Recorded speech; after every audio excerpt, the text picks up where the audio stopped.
¿Qué tal? Buenas tardes, amigos y amigas de la librería del Gallo Viejo. Sean todas y todos bienvenidos pues a esta transmisión especial por el segundo aniversario de la librería. La verdad estamos muy contentos por estos 2 años donde nos han apoyado y nos han pues demostrado todo su cariño. Y bueno, pues lo quisimos celebrar con varias actividades, entre ellas un remate de libros por internet y con 2 charlas.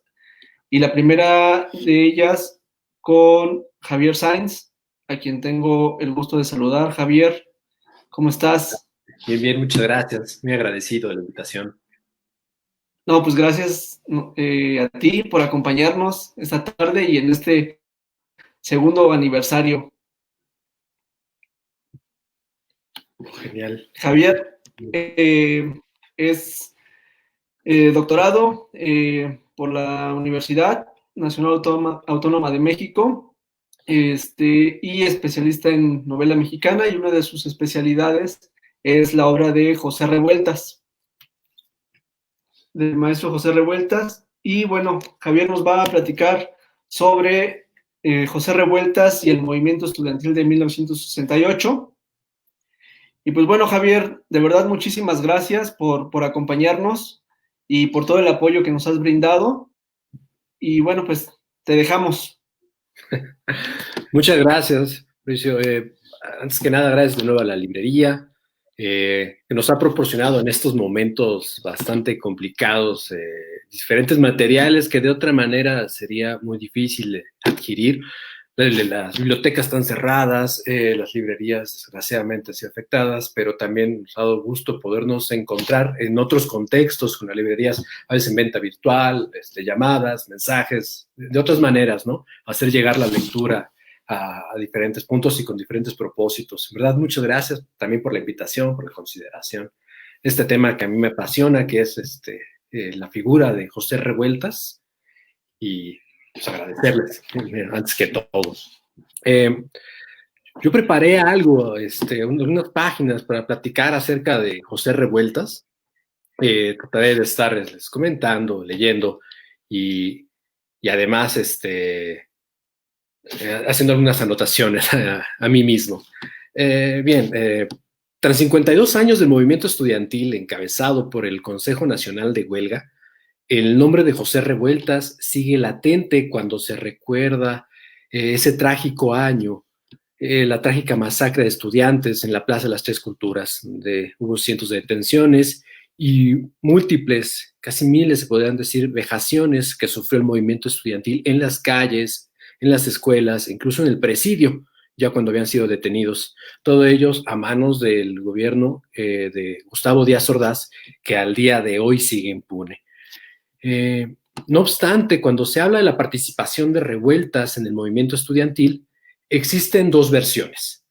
Una que considera, como Raúl Álvarez Garín, que la participación del duranguense tuvo una presencia muy resaltada en medios intelectuales, aunque no fue una presencia ni una participación que tuviera una eficacia al nivel de la acción política concreta del movimiento. Una variante de esta misma posición la sostuvo Luis González de Alba y Gilberto de Baraniebla, entre otros, que vieron muy mal que Revueltas se autonombrara como autor intelectual del movimiento estudiantil. Cuando Revueltas fue detenido, en el interrogatorio, a él le preguntan esta cuestión y de una forma directa le dicen que si él había sido el autor intelectual, él dice que sí. Revueltas en su momento dijo que esa aseveración tuvo la finalidad de exculpar a quien quisieran ellos culpar por esta autoría intelectual. Él sabía que ya estaba grande y que él podía sufrir en la calle, en la cárcel, o él sentía bien eso, si podía eximir a alguien de ese sufrimiento. La otra visión acerca de la participación de revueltas eh, fue la que sostuvo su hija Andrea Revueltas, Martín Dosal, compañero suyo en el 68 en varias batallas, y Roberto Escudero, también compañero suyo en el movimiento estudiantil. Ellos tres concebían que había un grupo amplio de personas que atendía las ideas de nuestro autor y que le admiraban. Inclusive ahora se han tomado testimonio de más personas que han militado con revueltas y podemos ver que no era un núcleo reducido, sino disperso en todo caso. Tampoco era muy grande, pero sí había un cúmulo de personas que le escuchaban y atendían sus ideas y que se organizaron con él. Sin embargo, ambas visiones consideraron o tienen punto de conjunción en que consideraban que la autogestión académica, que era la propuesta de revueltas para el 68, la que desde el primer momento él blandió para el movimiento estudiantil, no era adecuada, no tenía lugar de cabida tal vez para el 68. Los primeros, porque creían que en la propuesta de autogestión académica estaba una idea del regreso a clases, romper la huelga, sin haber obtenido ninguno de los puntos del pliego petitorio. También en este punto habría que considerar que había un prejuicio en contra de revueltas debido a que todos los jóvenes que estaban participando antes ya habían iniciado su militancia en el Partido Comunista Mexicano o en la Liga Leninista Espartaco y que supieron o inclusive fueron partícipes de las polémicas, primero de su salida en los 60 del Partido Comunista, en donde incluso va a ser llamado liquidacionista, es decir, que quería liquidar el partido, deshacerlo, eso fue lo que le dijeron a revueltas en su momento en los 60, o que estos también jóvenes también participaron en la Liga Leninista Espartaco, la y allí supieron de estas pugnas que hubieron y de las que derivó la expulsión de revueltas de esta misma organización en el 63. Como se puede ver, aunque los jóvenes era una generación nueva, la que estaba allí presente en el movimiento del 68, muchos ya tenían participación política anterior. Álvarez Garín, concretamente, me parece que él inicia a los 11 años su participación, entregando volantes, haciendo diferentes tareas del partido, ¿no? Entonces, aunque, repito, era una nueva generación, a muchos ya tenían bastante experiencia política e incluso ya habían roto con organizaciones, ¿no? El otro polo, el de su hija Andrea, Martín Dosal y Escudero, creían que el movimiento no estaba listo para esta propuesta, debido a que el movimiento se medía mucho en la inmediatez, es decir, estaban muy metidos en analizar la manera de romper con el cerco informativo del gobierno de Díaz Ordaz, entregar volantes, tareas más concretas y prácticas que se necesitaban en ese momento en la lucha. Sin embargo, como decía, fue así como en realidad la participación de revueltas quedó como una leyenda que a veces se menciona como una propuesta trasnochada a la que él blandió o como una solución inmediata del conflicto. En realidad, hay que hacer esto más grande, hay que problematizarlo, porque en realidad la propuesta que tuvo revueltas o su incidencia real, aunque su militancia es grande, es fuerte, y hay que seguir estudiando, la incidencia que él tuvo es muy poca, es lo que hay que decir, ¿no? La apuesta de revueltas de la autogestión académica, para situarlo un poco, empezar un poco a hablar de ella, tenía la intención de combinar varios elementos. Uno, la capacidad de caminar con independencia política ante los partidos y estructuras del régimen de Díaz Ordaz y de Echeverría. Es decir, la capacidad de no sujetarse, de no quedarse, digamos, cerca de ellos en tanto sus posicionamientos y blandir propios argumentos. Segundo término, el trazar una ruta de organización popular que incluyera a todos los sectores de la sociedad. Tres, reproducir un esquema de organización en consejos populares con la finalidad de incidir en la lucha por la democracia. Curioso porque muchas veces se concibe el movimiento estudiantil como meramente estudiantil, cuando en realidad fue un movimiento de índole ciudadana, democrática, popular. Su pliego petitorio así lo muestra. Su pliego petitorio no tiene ni una demanda estudiantil como tal, es una demanda frente a la autoridad universitaria. Lo que tiene es una demanda concreta: desaparecer el cuerpo de granaderos, desaparecer el artículo 145 bis de secesión social, con el cual se había encarcelado a muchos militantes de la izquierda y que se relacionaba también con el punto de la liberación de los presos políticos de las luchas anteriores. Ante esto, deberíamos de preguntarnos cómo y por qué un José Revueltas con 54 años de edad para 1968, una larga trayectoria política, intelectual y literaria, decide incorporarse de lleno al movimiento estudiantil. Para acercarnos o para ensayar una respuesta al respecto, yo propongo hacer un seguimiento de su militancia que contemple las diferentes transformaciones que llevaron a su praxis política por los diferentes senderos. Bien, para datos básicos, Revueltas nace en 1914 en la ciudad de Durango. En 1920, al mudarse con su familia a la Ciudad de México, entra a estudiar al Instituto Alemán, escuela que tuvo que abandonar debido a la precariedad en la que cae su familia. Y este hecho marcará la formación autodidacta que desarrolló en su trayectoria intelectual. También aquí es algo que se repite mucho, Revueltas a ser autodidacta. Sí, pero también la universidad de ese momento, de los 20, no es la universidad que actualmente conocemos, más estructurada en cuanto a planes de estudios, licenciaturas. Para nada existían las figuras de becas o apoyos que ahora existen, que también habría que analizar el papel que tienen en el seno de la universidad, pero era una universidad completamente distinta. Y no fue el único Revueltas el que tuvo una figura de autodidacta o que trató de formarse fuera del ámbito académico. Sin embargo, lo que sí sorprende son sus grandes avances, son todos sus desarrollos sin haber sido estudiante o haber seguido una educación formal, ¿no? Revueltas nació el mismo año que varias figuras fundamentales del campo cultural mexicano, como Octavio Paz y Efraín Huerta. Aunque con ambos entabla una fuerte amistad, es con Huerta con quien participará en más proyectos políticos y con quien tendrá una mayor identificación. Sin embargo, con Octavio Paz no se puede negar la fuerte amistad que sostuvo. Yo nunca he encontrado un documento en el cual Revueltas sea agresivo para con Paz, a pesar de tener perspectivas ideológicas tan distintas. Sin embargo, por ejemplo, sí le podemos encontrar perspectivas más agresivas por parte de Revueltas con respecto a Pablo Neruda, con quien, poeta comunista chileno, que en algún momento consideró como un hermano y que más adelante tendrán un fuerte conflicto a raíz de la novela Los días terrenales, ¿no? También la década de los 30 en sí misma, llena de vicisitudes y transformaciones que llegaron a todas las esferas de la vida de todas las personas y que también transformó muchas cuestiones en todo el mundo, estuvo muy presente en la vida y obra de Revueltas. También para ese momento el apellido Revueltas tenía una fuerte presencia en el campo cultural mexicano, principalmente debido a sus dos hermanos, Fermín y Silvestre, quienes serán considerados artistas con producciones importantes que participaban en los principales círculos artístico-intelectuales de la década, como la Liga de Escritores Artistas Revolucionarios, la LEAR. En 1927, con 13 años, será que Revueltas ingrese a la organización Socorro Rojo Internacional y con ello iniciará una militancia muy activa que le traerá la entrada y salida de la cárcel.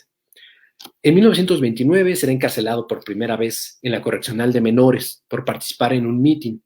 En 1930 ingresa al Partido Comunista en un momento en el que el partido había sido declarado ilegal por el presidente Emilio Portes Gil y que marca el periodo clandestino del PCM, el cual terminará hasta la llegada de Cárdenas a la presidencia. En noviembre del 32, de nuevo será arrestado y enviado a las Islas Marías, a la cual regresa nuevamente en 1934 y a la cual él mismo llamó los muros de agua y que hoy actualmente se llaman ya los muros de agua debido a o por inspiración de la primera novela de José Revueltas de 1941 con el mismo nombre.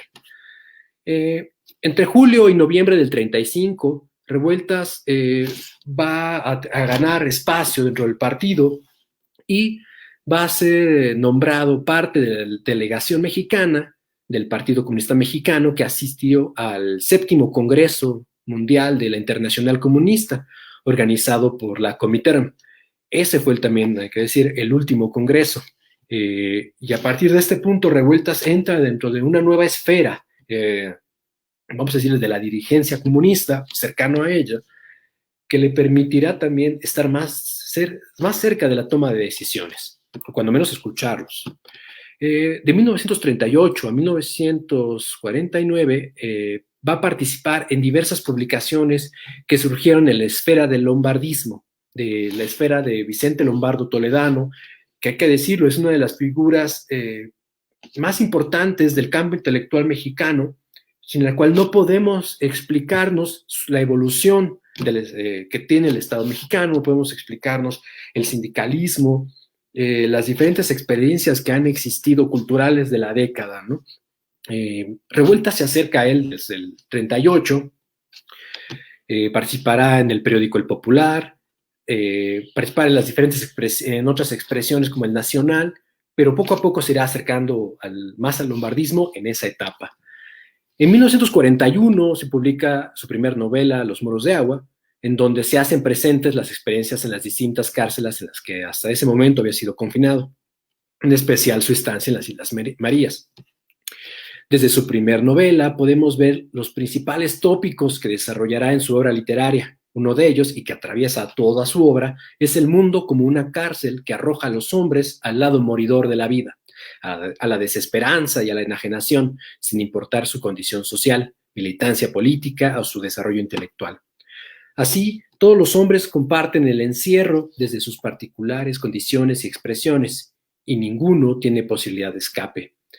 En esta novela, las Islas Marías reunirán a parias, comunistas, intelectuales obreristas del Maximato, policías, prostitutas, gobernadores, y todos ellos los va a presentar en situaciones límite que pretenden doblegar al espíritu humano.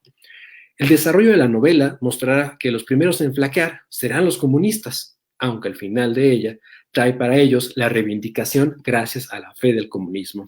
Tal vez sea esto último, este final de la novela, lo que no causó ningún problema para revueltas en el seno de la esfera comunista, ya que ya podemos encontrar desde el primer momento, desde esta primera novela, situaciones como un comunista que desea suicidarse. Y eso, comparado con lo que también pasa en la novela de parias, ladrones, que aceptan lo que hacen en el sentido de tratar de ir más, de sobrepasar el sufrimiento y tratar de hacerlo todo llevadero, una comparación entre esos elementos va a dar cuenta que desde la primera novela ya podemos encontrar los enfrentamientos o las cosas que hicieron características a su novelística. En 1942 publicará su novela El luto humano, que en el 43 resultará ganadora del segundo concurso literario latinoamericano, sección México, organizado por la editorial Farrar and Reinhardt de Nueva York. Ello fue aprovechado para darle el Premio Nacional de Literatura, el cual, salvo el nombre, será muy distinto al instituido en 1945 y cuyo primer ganador fue Alfonso Reyes. Revueltas siempre ha dicho que, aunque se le dio el Premio Nacional de Literatura, él no obtuvo dinero, no obtuvo algo significativo por ello. En cambio, hay que decir que el premio de 1945 es un premio que se da desde entonces por trayectoria. Y Revueltas, para 1943, no tiene una trayectoria consolidada en el campo literario mexicano. Tiene 2 novelas y ha participado como periodista en varias publicaciones periódicas, pero nada más. En El luto humano podemos ver un cambio con respecto a su novela anterior. Natividad es un personaje comunista positivo en el que se deposita la idea de la esperanza de un futuro mejor. La diferencia es que para el tiempo interno del relato, ya ha muerto y solo lo conocemos a través del recuerdo de los otros personajes. Adán, personaje que le da muerte, buscará tomar su lugar, pero morirá ahogado junto con los demás personajes que huyen de la inundación que poco a poco los alcanza. El cambio con respecto a su novela anterior está en que el socialismo aparece como un recuerdo y lo que queda es la muerte y la desesperanza. Es decir, si bien hay un personaje positivo, comunista, este está muerto. Aparece como una estrella a la que seguir, a la que recordar, a la que aspirar, pero ese presente está muerto. En cambio, lo que están viviendo los comunistas, la gente de izquierda que están luchando, es el desasosiego, esta marea que los está tragando en los muros de agua, que los está alcanzando y que así fallecerán. A partir de su expulsión en 1943 de Revueltas, por chocar con la dirigencia de Dionisio Encinas, se surgieron una serie de procesos distintos. Esta expulsión fue a causa, primero, del cuestionamiento de Revueltas, de la expulsión de Hernán Laborde y Valentín Campa. pues consideraba que, a pesar de que Laborde y Campa fueron responsables de la política de subordinación del PCM al cardenismo, su expulsión traería consigo la atomización del movimiento comunista mexicano, como en realidad sucedió. Ellos, al salir, conformaron el partido POCM, Partido Obrero Comunista de México, me parece, en el cual también se considera a sí mismo como el partido de la clase obrera. Se dividieron su participación en sindicatos, y en verdad el movimiento comunista quedó atomizado porque Hernán Laborde y Valentín Campa eran dirigentes muy importantes del comunismo mexicano. El que no estuviera en el seno del partido trajo todos estos fenómenos. A partir de su expulsión, él sale con muchos compañeros, y todos ellos conformarán el Grupo Comunista del Insurgente, cuyos esfuerzos se dirigieron a la unificación de las distintas fuerzas socialistas.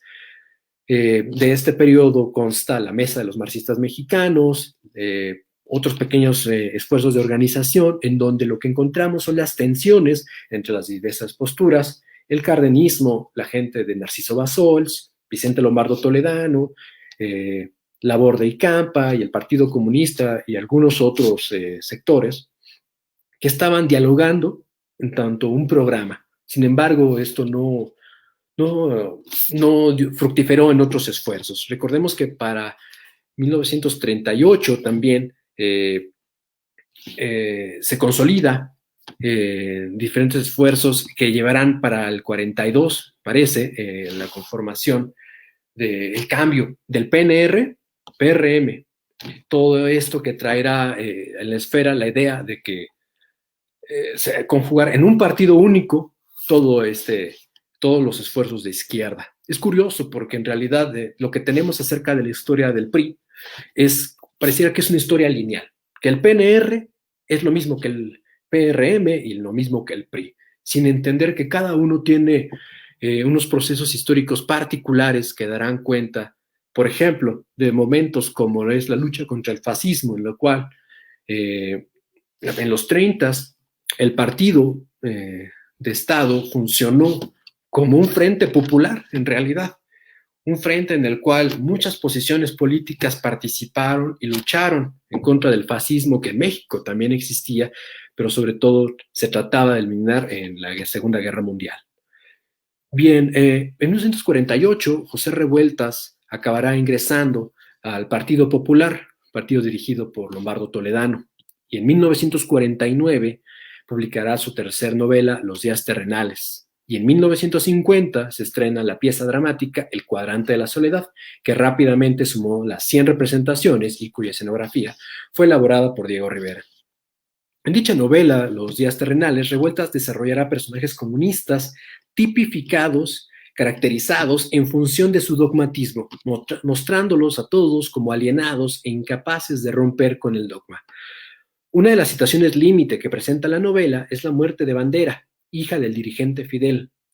En la situación de suma precariedad de esa célula del partido que está resguardando el periódico del partido, Fidel rehusará utilizar el dinero para el periódico para alimentar a su hija y alimentar a los demás. Ello traerá la muerte de la hija de Fidel, y dicho pasaje será una forma de mostrar el dogmatismo y burocratismo de la dirigencia del partido que alienaba a sus militantes, haciéndoles creer que esto era lo correcto, que esto era luchar por el partido, que sacrificarse por el partido era lo correcto. En esa misma novela, el personaje Gregorio increpará a Fidel. Él le contesta, cito a Revueltas: ¿por qué quieres rebajar al hombre a la condición de un hermoso cerdo feliz? El hombre es la materia que piensa, ¿comprendes?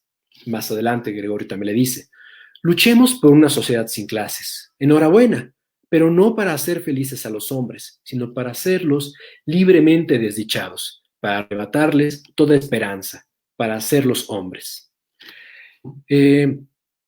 La novela, así como la pieza dramática, fueron severamente criticados por la izquierda comunista. El principal argumento en contra de ambas fue, además de una supuesta beta existencialista en ellas, fue un nulo apego al realismo socialista. Recordemos que en la época de los 30 surge en la Unión Soviética la intención de que toda producción cultural tenía que tener una línea estética muy concreta, la cual se podría reducir a mostrar a la lucha de los obreros como algo positivo.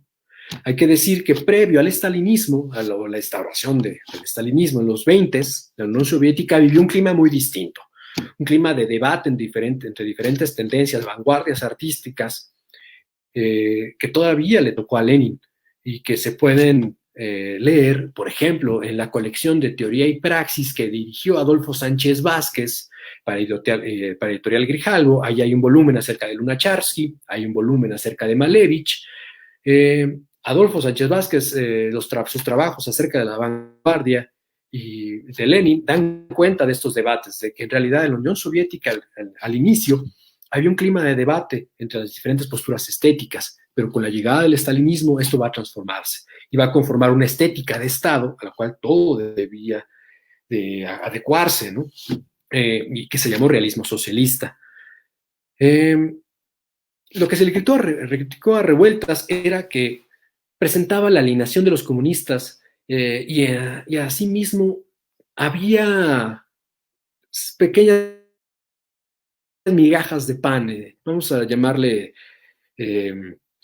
señas, acerca de que varios personajes estaban inspirados en dirigentes comunistas de la época.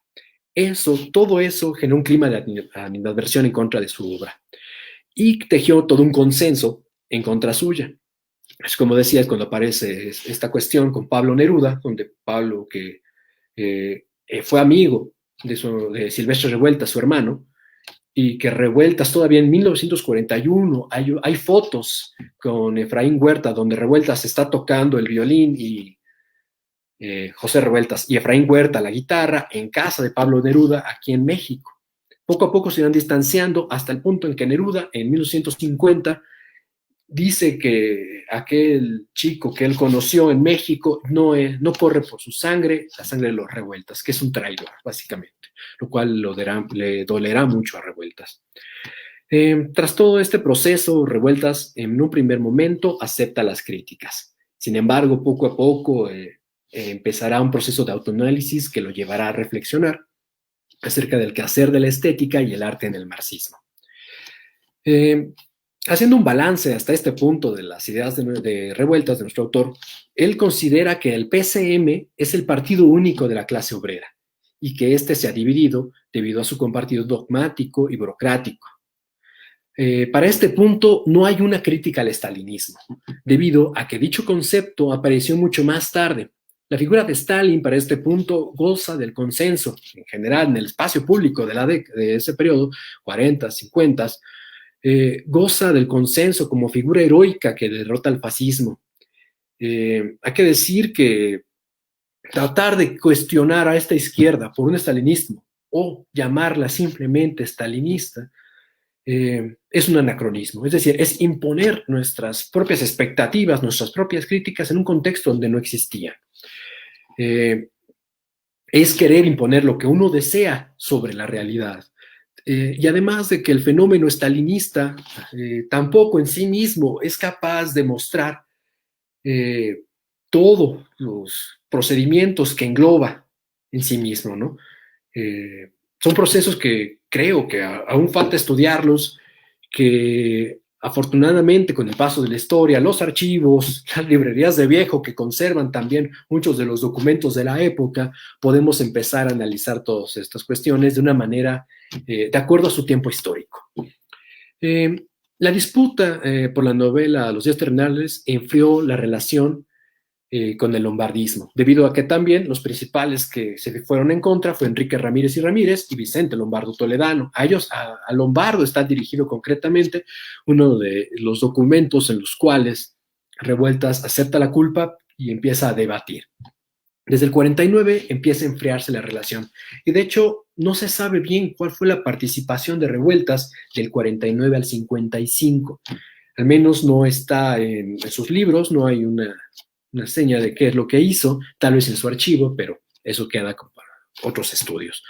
Se será en 1955, en 1955 que Revueltas salga del Partido Popular y que empiece a planear su reingreso al Partido Comunista, al cual lo hará en el 57 y se incorporará a la célula Carlos Marx del Distrito Federal.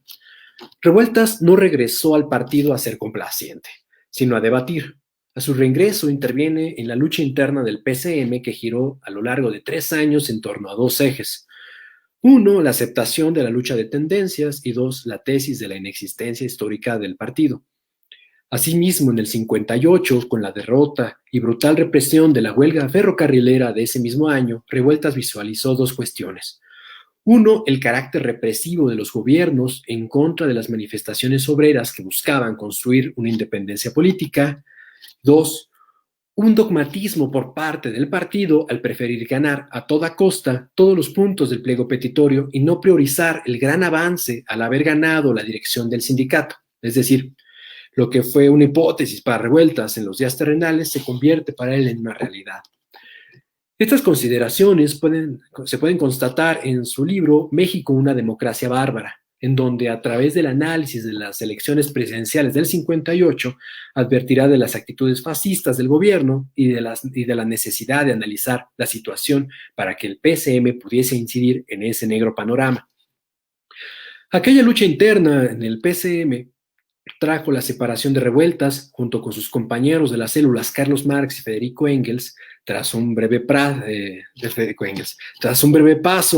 por el Partido Obrero Comunista de México, el POCM, finales de los 60, Revueltas y sus compañeros fundarán la Liga Leninista Espartaco. Dicha experiencia de la Y dura poco para Revueltas, pues será expulsado por pugnas internas en el 63. Este periodo constituye una de las etapas medulares de la trayectoria teórico-política de nuestro autor, debido a la publicación de su famoso Ensayo sobre un proletariado sin cabeza del 62, uno de los textos más originales que haya producido el marxismo mexicano debido a las tesis que arroja, entre las que contamos, 1, el desarrollo de la ideología proletaria no había sido escudriñado, de manera que no se había dado cuenta de la pluralidad de expresiones de izquierda que convergieron en el desarrollo ideológico del PCM. 2, la continua política de virajes que radicalizó y expuso a militantes o que subordinó al partido a otras expresiones políticas y que estos procesos se dieron sin ninguna discusión alguna por parte de la militancia, sino a mandato de la dirección. 3, la tesis de que la Revolución Mexicana vino a completar el desarrollo burgués que se había propuesto desde la Constitución del 57. 4, que la burguesía no participó en la gesta de 1910 como un partido político, sino con facciones e ideólogos. 5, que dicha burguesía, al no presentarse como clase y ocultarse bajo la entelequia las revoluciones de todos o el pueblo en armas, logra presentarse como un aliado del proletariado. 6, que la falta de independencia política y democracia interna, así como el dogmatismo, dan cuenta de la inexistencia histórica del partido, es decir, como filosóficamente hablando, el partido del proletariado no ha podido devenir en una realidad histórica en México, es decir, que el partido ha sido incapaz de congregar en su seno al proletariado y que la parte tal vez proletaria tal vez solo tenga un componente nominal.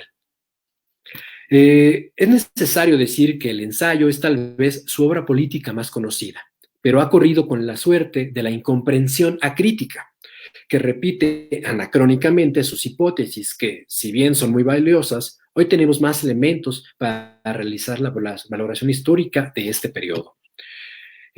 Asimismo, en esta etapa Revueltas publicó 2 relatos, En algún valle de lágrimas, en 1957, y Los motivos de Caín, en el 58.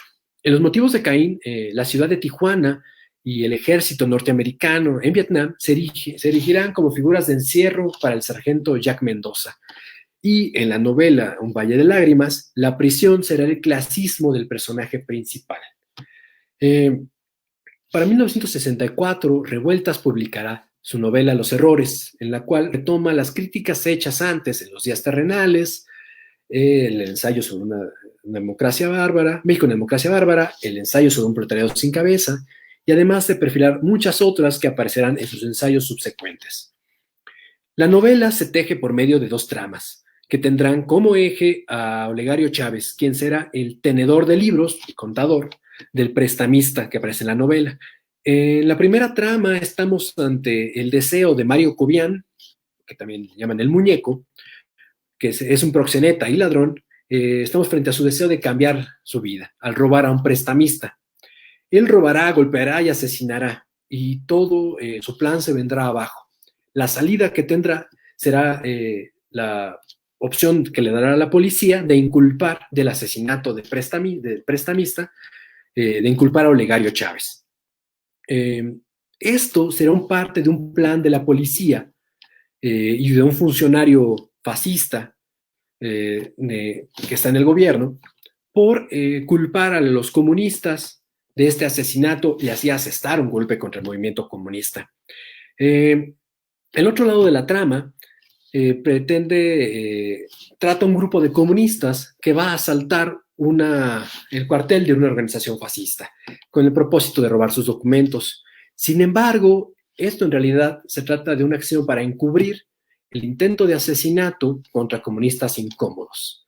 Inclusive en la novela aparece la figura de Evelio Vadillo, que está transfigurado como Emilio Padilla en la novela, y se va a relatar la historia de Evelio Vadillo un poco, en la cual fue un comunista mexicano que a revueltas con eso en el 35 en la Unión Soviética, y el cual se dice, porque tampoco es de que el archivo se haya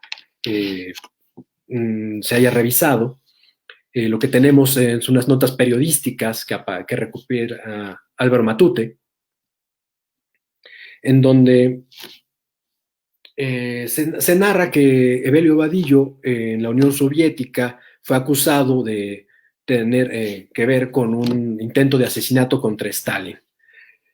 También cuenta de cómo todo lo que sufre en la Unión Soviética, en un gulag, de cómo regresa a México y cómo curiosamente muere en la Ciudad de México a su regreso en las peores condiciones y muy sospechosas condiciones.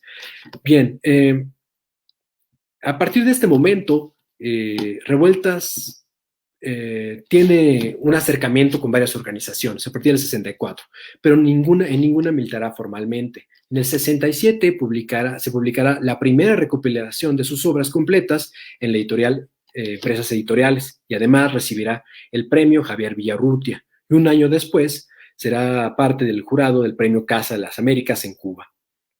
También en el 67, Revueltas escribirá un texto significativo que se llama La Guerra Fría entre las potencias socialistas, parte del contexto de la Tercera Guerra Mundial, en donde se puede percibir que han ocurrido cambios radicales en el pensamiento de nuestro autor.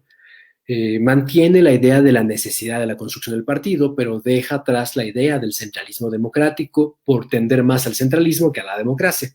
A su vez, considera que la democracia cognoscitiva, es decir, la discusión consciente y colectiva, como medio para la toma de decisiones y el estudio adecuado, son indispensables para el partido. Ahora sí aparece una crítica al estalinismo, noción que surge tras la crítica lanzada en 1958 por Khrushchev, en el marco del 20º Congreso del Partido Comunista de la Unión Soviética. Para Revueltas, el estalinismo en este punto no solamente sigue vivo y no se reduce al culto a la personalidad, sino que sigue reproduciéndose en la mayoría de las organizaciones comunistas y estados socialistas, con lo que la tesis que antes blandirá de la inexistencia histórica del Partido Comunista avanzará a la idea de la inexistencia histórica del socialismo. Hay que recordar que este tipo de consideraciones no está solo revueltas, simplemente hay que pensar en la idea de socialismo real como el socialismo real o socialismo realmente existente que existió para tratar de nombrar de alguna manera el socialismo que se estaba realizando en la Unión Soviética. Como vemos para este punto, Revueltas ha transitado y cambiado mucho sus posiciones. La aparición del movimiento estudiantil en el mundo le aparece como la oportunidad de que una nueva generación trascienda los errores del pasado y logre las transformaciones necesarias, dentro de las cuales la lucha por la democracia toma para Revueltas un aspecto fundamental, pues la oportunidad de luchar con todos los sectores de la sociedad, no ser lanzado a la clandestinidad y darle la menor oportunidad al régimen de que ejerza la represión contra las fuerzas progresistas. Es así como Revueltas llega al 68. Revueltas ve en este movimiento estudiantil la capacidad de renovarse, de participar en un movimiento, muchas fuerzas políticas, de dialogar, porque recordemos que el momento insurreccional inicial, organizativo del movimiento estudiantil, da rápidamente como fruto la organización del Consejo Nacional de Huelga, es decir, un representante, uno o dos representantes por cada escuela en este órgano de toma de decisiones que tenía la intención de centralizar la información, discutir, bajar a las asambleas y con eso tener una perspectiva democrática distinta, lo cual para Revueltas era totalmente novedoso en la esfera del movimiento comunista. En el 68, Revueltas, desde las primeras manifestaciones de solidaridad con el movimiento estudiantil francés, se incorporará. Y lo hará primero a la Asamblea de la Facultad de Filosofía y Letras de la UNAM, y luego, cuando se conforme la Asamblea de Escritores y Artistas, será representante de ellos ante el Consejo Nacional de Huelga. Sin embargo, será removido de esta posición de representante de la Asamblea de Escritores y Artistas debido a su propuesta de autogestión académica, porque los dirigentes principales sentían que chocaba su propuesta con la que ellos estaban blandiendo, ¿no? Hay que recordar que, si bien se ha hablado de que el movimiento del CNH no tuvo dirigentes, en realidad sí los tuvo. Hubo gente a la cual agrupaba polos, había dirigentes como Gilberto Guevara Niebla, Raúl Álvarez Garín, Pablo Gómez, muchos que hoy siguen en la política mexicana, muchos que siguen siendo luchadores comunistas desde diferentes ámbitos, pero que sentían en revueltas, tenían un rechazo hacia revueltas. Bien, al inicio de la plática, desde esta plática, yo mencioné o caractericé como una propuesta organizativa a la autogestión académica que buscaba incidir en el movimiento social en el marco del movimiento estudiantil, pero en el marco del movimiento estudiantil tenía un fin más concreto, que era contrarrestar el carácter represivo del gobierno de Gustavo Díaz Ordaz, a quien Revueltas ya había conocido como secretario de Gobernación del gobierno del presidente López Mateos. De 1958 al 63, Díaz Ordaz tuvo la tarea de reprimir cualquier expresión independiente del movimiento obrero, y Revueltas sabía que ahora, como presidente, en nada cambiaría su actitud para con el movimiento, y que no dudaría en enviar al ejército, así como lo había hecho años anteriores contra las manifestaciones de médicos, maestros y ferrocarrileros y otros sectores. Con esto en cuenta, Revueltas consideraba que el movimiento estudiantil debía sortear el inmediatismo y concentrar sus fuerzas en hacer de la universidad un espacio de transformación social. El primer choque fuerte de Revueltas con la dirigencia del CNH se dio a raíz de la contestación que el duranguense dio al informe de gobierno de Díaz Ordaz el 1 de septiembre del 68, a nombre de la Asamblea de Escritores y Artistas. La causa del choque fue el supuesto llamado a romper la huelga y a regresar a clases bajo la modalidad de autogestión académica. Ello es aprovechado por esta dirección política que ya había conocido a Revueltas desde antes, o que había escuchado de ellos y que ya había tomado un partido, fue aprovechado para quitarle la voz y el voto ante el CNH. El mecanismo fue acusarlo de no consensar dicho documento con toda la Asamblea de Escritores y Artistas y de que su contestación tenía un contenido reaccionario, aludiendo a la idea de romper la huelga. Ese fue el contenido de la carta leída por Héctor Balleres, también representante de la Asamblea ante el CNH, y redactada por Jaime Schily y Sergio Mondragón. Para el movimiento estudiantil, agosto y septiembre fueron la antesala de la brutal represión. Recordemos que para el 27 de agosto se suscita una marcha que parte de la Escuela Nacional de Antropología en Chapultepec y que termina con un campamento en el Zócalo capitalino, que nunca estuvo planeado y que a la fecha se sospecha que dicha propuesta de Sócrates Campos Lemus da cuenta de su deslealtad para con el movimiento, por decirlo de alguna manera. Aquella madrugada del 28 de agosto del 68 llegaron los soldados de los batallones 43 y 44 del ejército mexicano para desalojar la plancha del Zócalo. La represión fue escalando en septiembre con el encarcelamiento, intimidación, desaparición y el uso de grupos de golpeadores, militares y policías que al día de hoy ya están documentados a través de diversas investigaciones. El gobierno de Díaz Ordaz en realidad nunca trazó ruta alguna de diálogo, sino que apostó a que con la constante represión se mermaría el movimiento, con lo que llegaría al punto en que podría asestarle un terrible golpe, como finalmente sucedió el 2 de octubre en la Plaza de las Tres Culturas en Tlatelolco. Para Revueltas, el fantasma de la derrota a manos del mismo verdugo cernía sus fauces ahora contra el movimiento estudiantil. Con la represión de octubre, el gobierno obliga a que el movimiento estudiantil se repliegue, dificultando las reuniones y a manejarse con cierta clandestinidad. Dicho reacomodo del movimiento hizo que en noviembre Roberto Escudero volviera a proponer que Revueltas pudiera explicar a lo que quedaba del CNH su propuesta. En ese contexto, cuando el movimiento vive su peor momento, Revueltas dará una conferencia convocada por el propio CNH sobre la autogestión académica en la Facultad de Filosofía y Letras de la UNAM el 15 de noviembre. Al otro día será apresado en una jornada de persecución digna de cualquiera de sus novelas. Revueltas permaneció preso en Lecumberri hasta el 13 de mayo del 72, cuando salió libre bajo protesta, que fue un tipo de perdón que no tenía ningún sustento legal, por el que la mayoría de los presos del 68 y del 71 salieron de la cárcel.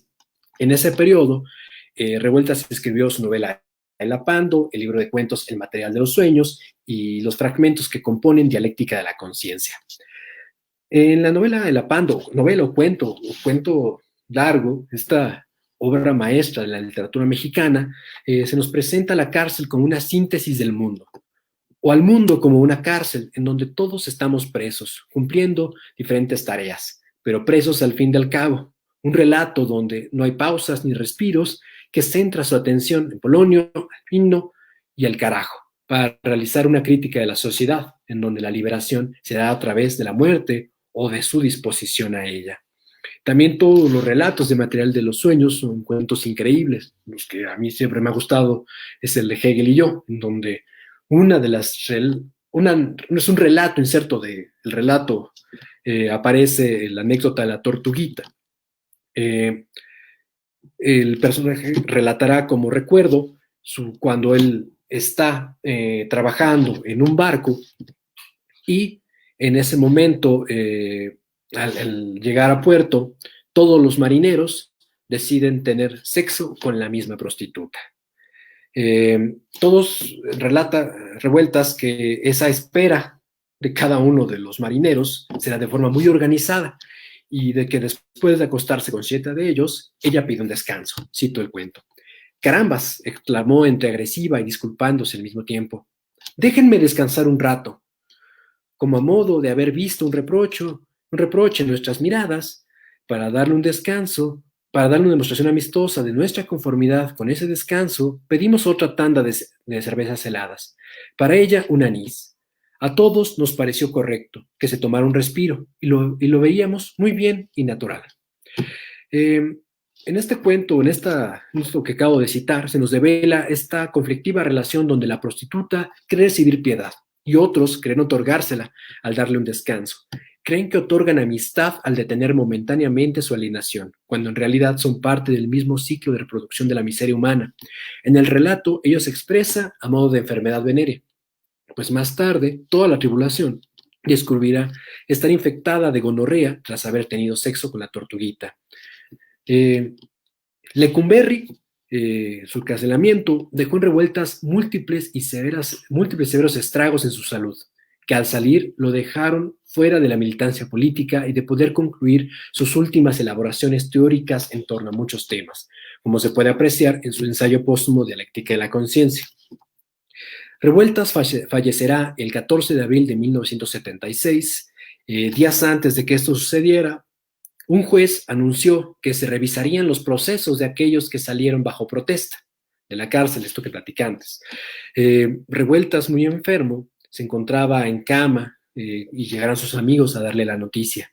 Él le pide a su esposa que lo ayude a vestirse, pues no quería irse en pijama nuevamente a la cárcel como creyó que iba a ocurrir. Me gustaría aprovechar estos últimos minutos para hablar un poco acerca de la autogestión académica, porque en realidad esta idea del regreso a clases que proponía Revueltas en el marco de la huelga estudiantil tenía la idea de hacer de todas las instituciones de educación, principalmente la UNAM, porque era donde él estaba incidiendo, un centro de crítica y autocrítica de la sociedad, rebasar la enseñanza del libro de texto y más bien para que la discusión maestro-alumno acerca de los problemas de la realidad que contiene cada materia de estudio surgiera un conocimiento que tuviese el propósito de transformar la realidad y no solo contemplarla. Se trataba de que la libre cátedra o la autonomía universitaria dejaran de ser letra muerta y tomaran un sentido activo. No se trataba de crear autogobiernos o alterar contenidos en los planes de estudio, sino de pasar de la crítica académica que se hacía en las aulas y que actualmente se hace en las aulas a la transformación de la realidad. Un ejemplo para Revueltas de todo esto es el hecho que en el 58, en el pleno del Consejo Universitario, máximo órgano de decisiones de la Universidad de la UNAM, un catedrático de la Facultad de Derecho expuso que el artículo 145 del Código Penal negaba el espíritu de la Constitución y era un atentado contra la libertad, la democracia y los derechos del individuo. Entonces, Revueltas cuestiona el por qué la UNAM no hizo nada, ni en su conjunto se solidarizó con el movimiento estudiantil 68, si ella misma había caracterizado a este artículo del Código Penal como contrario al sistema democrático. Revueltas de una sentencia terrible. No lo hizo por cobardía, por oportunismo y porque los estudiantes no pudieron desatar por sí mismos una acción de masas lo suficientemente poderosa y efectiva para conducir la lucha hasta el fondo. A nivel organizativo para Revueltas, se trataba de crear organizaciones locales en cada centro educativo, a partir de asambleas tripartitas de estudiantes, trabajadores y profesores que conformaran una representación ante un consejo superior que a partir de la democracia cognoscitiva resolvieran ejecutivamente sobre los problemas de cada plantel. Consideraba que ello se debía reproducir a nivel de local de barrios, colonias, municipios y sindicatos, en todo lugar donde la convivencia social desarrollara un proceso de identidad, de pertenencia, de comunidad en torno a dicho espacio, y así hasta crear consejos organizativos populares que agruparan a los otros según su sector. Como se puede apreciar, su propuesta poco tiene que ver con el anarquismo y debe mucho a la experiencia consejista soviética creada por Lenin en los primeros años de la Revolución Rusa, así como a las ideas autogestionarias de Rosa Luxemburgo. Sin embargo, Revueltas apenas pudo desarrollar todos estos planteamientos en una serie de textos elaborados para la distribución inmediata, esquemas, apuntes, volantes y breves ensayos en donde se perfilan diferentes aspectos de lo que concibe como autogestión académica. Todos estos son parte de los muchos temas y textos que nos dejó inconclusos. La obra de Revueltas es un puente increíble que nos conduce por muchas tradiciones de pensamiento. Su paso por cada uno de los géneros que ejerció da cuenta no solo de sus preocupaciones político y artísticas, sino del complicado siglo XX, haciendo un llamado a cuestionados si aquel siglo del siglo XX fue el siglo de la Revolución de Octubre o los procesos de Moscú. En el siglo XXI la batalla sigue. No se puede decir que ambas, tanto la posibilidad de una construcción de un sistema mejor, un sistema donde el hombre se pudiese desarrollar en todas sus posibilidades, o la situación de la traición de todos esos valores, no se puede decir que todo eso esté cancelado. De manera que la lectura de la obra de Revueltas no solamente es vigente, sino creo que totalmente necesaria. Con esto yo concluyo y dejo ahora a que el compañero Mauricio de la librería está con nosotros. Muchas gracias. Muchísimas gracias, Javier. De verdad, estamos muy, muy emocionados y muy contentos de contar con tu participación en este segundo aniversario y pues de rescatar la obra y toda esta historia del maestro José Revueltas, alguien que es fundamental para las letras en México, para la cultura mexicana, y de verdad te agradecemos muchísimo y esperemos no sea la única ni la última vez que podamos contar contigo. No, por supuesto que sí, cuando me pongo a la orden. Bueno, queremos mandar un saludo a Pavel Navarro, que nos escribió, que nos dice que saludos desde la colonia de Narvarte, Al Pavel. y a Cassandra Mireles, que nos comenta que además de la Pando, el cuento del lenguaje de nadie es uno de los textos de revueltas que más le ha impactado. Críticas muy severas que denostan la miseria de la realidad mexicana y sus desigualdades. Y te manda saludos. Sí, el querido Pavel, conocido para el Museo de las Intervenciones, muchos saludos. A Cassandra, muchas gracias por la exposición. Sí, evidentemente yo no recuerdo ahorita el cuento concretamente del lenguaje de nadie, como tarea lo dejo para el rato leer, pero sí, el entorno, la miseria humana tal vez sea como tal uno de los temas fundamentales que desarrollará Revueltas en su obra político y ensayística y literaria. ¿Sí? Pues de tarea se nos queda retomar y descubrir toda la obra de José Revueltas. Y bueno, de verdad, muchísimas gracias. Gracias a todos, a toda la gente que nos ha acompañado desde el día de ayer y a lo largo de estos años de vida de la librería. Eh, es para nosotros muy, muy importante todo el cariño, el apoyo y la confianza que nos han tenido. Y pues esperemos que sigan adelante también los demás compañeros libreros y compañeros de las demás librerías, porque bueno, ahorita en época de pandemia la verdad es que es bastante complicado, pero esperemos que tengan las librerías y pues rescatar la del maestro José Revueltas. Y de verdad, muchísimas, muchísimas gracias, Javier. Contrario, sí llamar a que, ¿verdad? Pensar en las librerías de viejo que contienen tantos materiales, ediciones distintas a las que actuales conocemos, que no solamente sirven como material de estudio para aquellos que nos quedamos a X o Y cuestión académicamente, sino que en realidad podemos encontrar la historia, desde lo que nos encontramos dentro de los libros de viejo, viejos apuntes de alguien, confrontación con otras lecturas, otras ediciones, cosas maravillosas que todos nos entregan las librerías de México. Y las librerías de viejo en concreto en México son increíbles y que todos deberíamos ir a visitar ahorita que sobre todo se puede, sobre todo que ahorita se puede, no estamos en semáforo naranja en la mayoría de los lugares, ir a visitar y a consumir, ahí sí a consumir. Bien.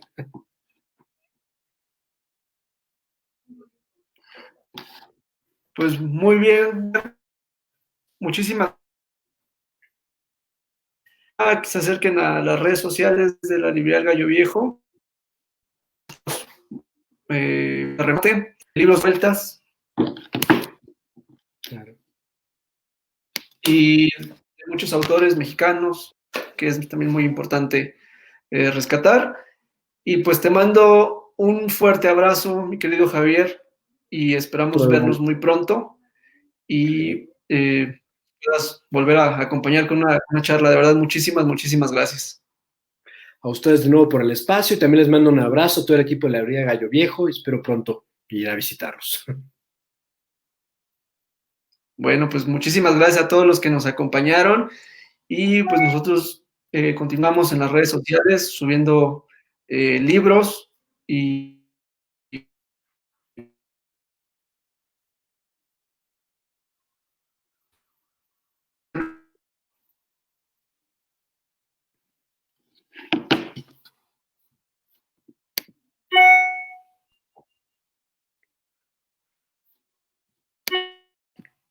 Parece que se ha trabado.